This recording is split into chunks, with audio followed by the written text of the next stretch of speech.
In today's video, I'm going to teach you how to get sum of values before and after decimal point. If you're working with decimal numbers in a spreadsheet and you want to separate the total of the whole number part from the decimal portion, this is a quick and useful method to know.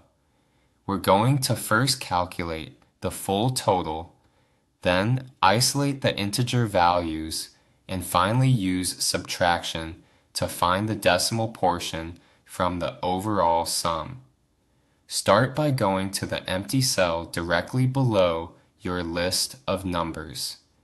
In that cell, press Alt and the plus icon to automatically create a sum of the decimal numbers in your column.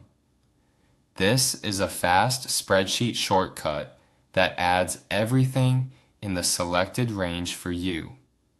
Once you do that, you'll have the total sum of all the values, including both the numbers before the decimal point and the numbers after it. Next, move to the column beside that result, or the next empty column where you want to place a second calculation. Here, type the formula equals sum, open parenthesis, int, open parenthesis, then select the range of the numbers and close both parentheses.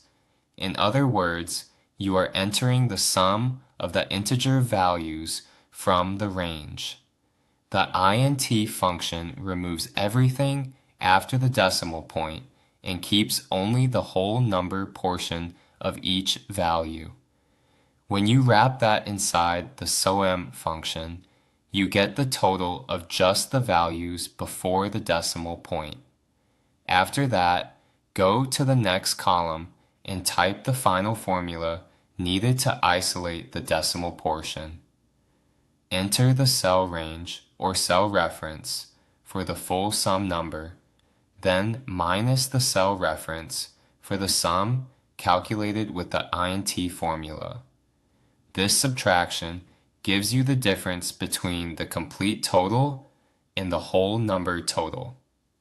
That difference is the combined value of everything after the decimal point.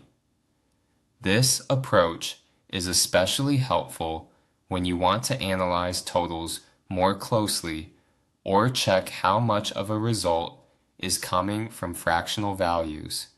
Just make sure your cell references point to the correct sum cells. Otherwise, the result will be off.